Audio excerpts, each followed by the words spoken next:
We mentioned New Orleans, right? And if you mention New Orleans and some of the pillars that have come from there, it's important because we have a special guest with us today that you mentioned his partner who was actually from there, born there, now went back there, lives there, just bought property there. Yeah. I'm talking about Chike. All right, and Gay Ozone. you where see you how I going made with that tie? Right. You see how I made that tie? You can, right? Okay, Love you it, cannot mention the name Chike without mentioning the name Coodie, Coodie Simmons, who's originally, where you from, the Carolinas? Chi-Town. Originally? No. Well, my father's from South Carolina. Oh, okay. I'm Chicago. Okay, Born and all right, raised, all right. born Just and make it, raised. just to get the clarity. Yes, sir. Okay, just getting the clarity. Coodie Simmons Yes, is sir. here, man. It's from Coodie and Chike, What's Creative happening? Control, one of the most influential production, film, screenwriter company that the culture has ever seen. Man, They don't thank get you. out there on the boulevard and flash their fancy chains. What they do is they let their work speak for itself. sir. Whether it's the Benji 30 for 30, Yes, sir. right? Whether it's the Genius, Genius, documentary with Kanye, Coodie and Chike doing the next Ernie Barnes documentary. Just came back from Cannes Film Festival not too long ago. Yep. And had an event there. I want to welcome Coodie Simmons here from Coodie and Chike Creative Control. Give him a round of What's applause. happening? Tracy, what up, Mike Muse? What up, my Boy, guy? edit that How are out. you? That's my buddy. Good Edit seeing you, that out. man. I'm so happy to see you and that you're on today, man. Oh, man, I'm happy to be on. I thought I was coming up here to play some dominoes with Sway. Is that but- why you thought you were coming in? Man, come on. Sway been dodging me since I've been in L.A. Dodging you. Come on, man. Wow. Let's get it- This I'm sitting there is trying to really pimp Better. I did that for Kitty pertinent Cool. I did. information. Come on, man. I'm sitting there trying to big up this dude because I messed up one time. And now you sitting there threatening me with dominoes, You man. owe him, Are you Sway. kidding me? Hold up, man. Let me do some business before I even indulge this frivolous conversation. Wow. Coodie is here. That's a good friend of mine. Not only that, we work together. I'm a supporter and advocate of everything that Creative Control does and vice versa.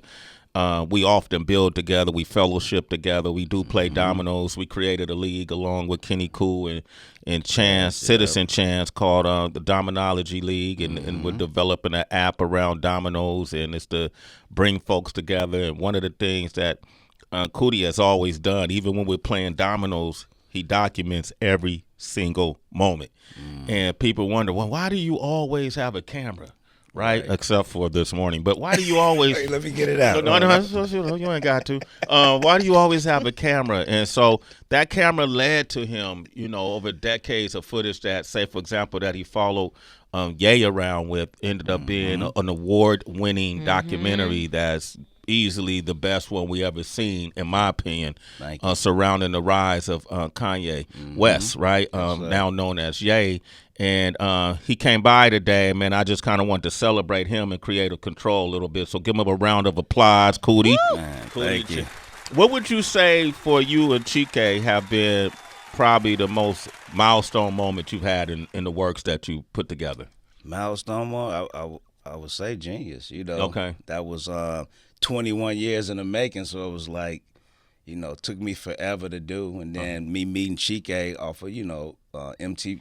Matter of fact, y'all was at MTV. Yeah. You hear it first with Ye, and that, we've been partners ever since. So that was a total, like, I guess, milestone. But with this Ernie Barnes, though, it's like next level. We thought that Junior was a unicorn. Ernie Barnes is the unicorn. It's the unicorn. Yeah. And shout out to Whitney Gale Benta and Yasmin Richards, who were Yeah, very yeah. big advocates of that. You yeah. hear it first Yeah. alongside of us with Kanye. Ernie Barnes, for those who don't know, citizens. Yeah, Ernie Barnes is well, a lot of people, when you think of Ernie Barnes, you might think of the Pains from Good Times. Yeah. Or you might think of Marvin Gaye, I Want You album cover. But he was more than that. A lot of people don't know. Actually, the title is Who is Ernie Barnes? So that'll just alone tell you what it is. But he was a professional NFL football player. He was the artist for the Olympics in 1984, the first black official artist for the Olympics.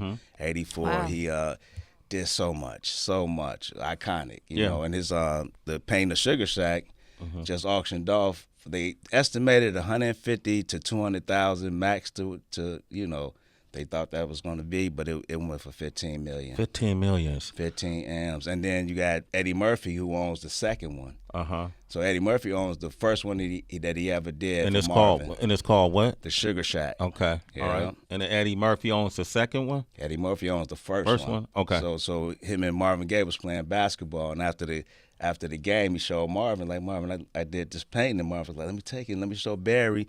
Took it over to Barry. He said he ain't talked to Marvin in like months. So he was like, so he started the new one. And then when he finally talked to Berry Gordy offered him a deal he couldn't refuse, and that's how I got on Marvin, and that's the other one was on Good Times. Wow. Yeah. Is that how that got on that Marvin Gaye album? Yeah. Right. Yeah. Berry Gordy, founder of Motown Records, Tamla, a bunch of subsidiaries as well. Yeah. One of my favorite heroes that ever come out of the music industry. And Ernie Barnes, you know, I think too, Mike, if maybe you could speak to just black artists in general and how we've impacted the art world, and in many cases have been overlooked in the art world. Mm-hmm.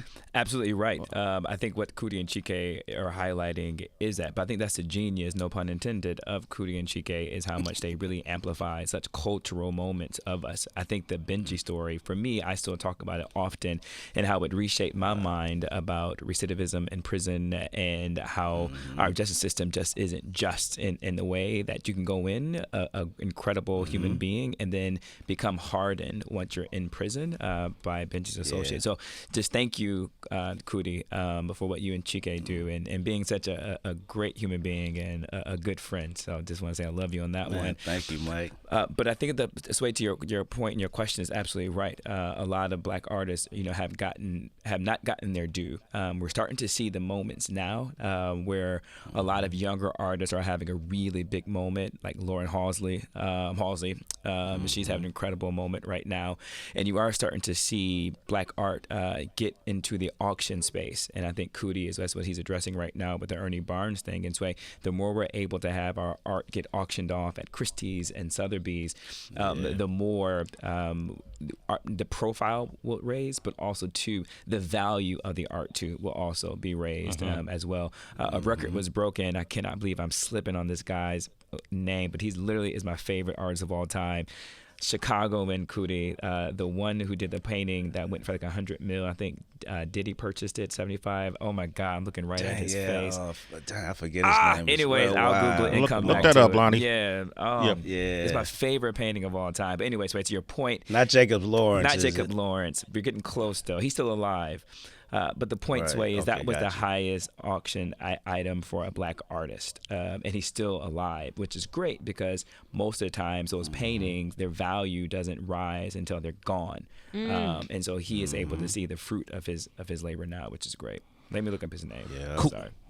Thank you, Mike. Thank you. Look that up, That's Mike. I'm good. curious of that name. And then is it I want you to really, can you talk to some extent about investment, you know, investing in paintings. When you go to Coodie has become an investor in art, for sure. right? Yeah. And you have a beautiful collection Thank of art. I even added to it. Did you get the picture? Which one? Okay. All right. Group chat. I know, but I do got got one for you. I do got an Remember? old cassette of yours. Okay, that you signed. That's part of the collection. That's art. Yeah, right. that's Okay. art. For With sure. a lot of value if it's a cassette of mine. Yes. But can you talk about that as an investor? What have you learned about investing in art and how has it paid off?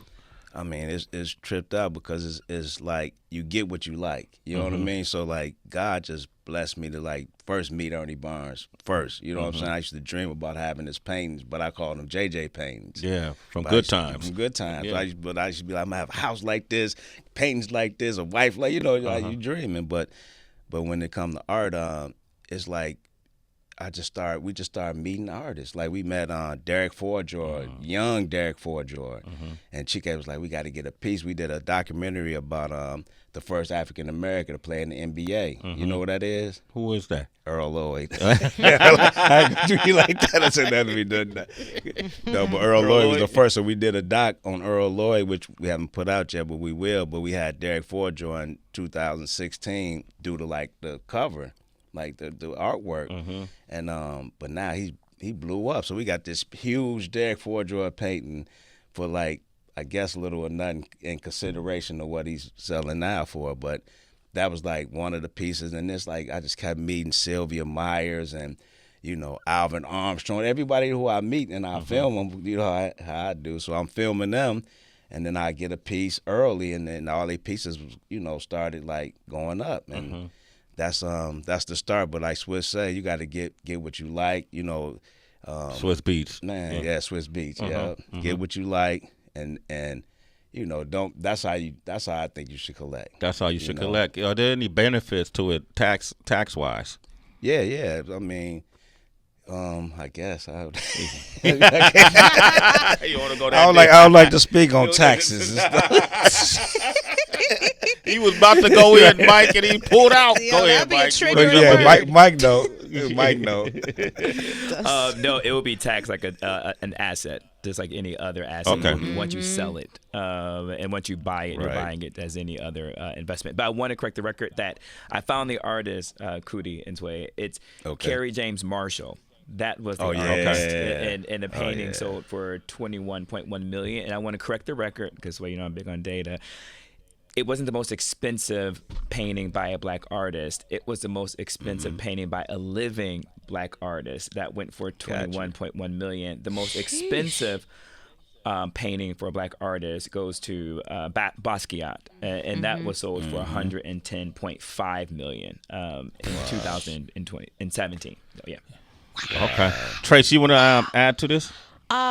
Yes, I want to add to the conversation, but I want to do a little bit of a pivot, because when I think about art, not only is it like what we hang on our walls or what can be considered a sculpture and all these different mediums, but I also think about the art that is just our living lives right now. And I know, you know, Coodie, like, you're so well known for capturing many important people at their most like raw and human form. And I just suddenly got curious about, I don't know, if your younger self was followed around with a camera, which you do right now in your adult self, like, what would we see around the life of a young Coodie? Like, what would surprise us about the makings of who we love and revere so much today?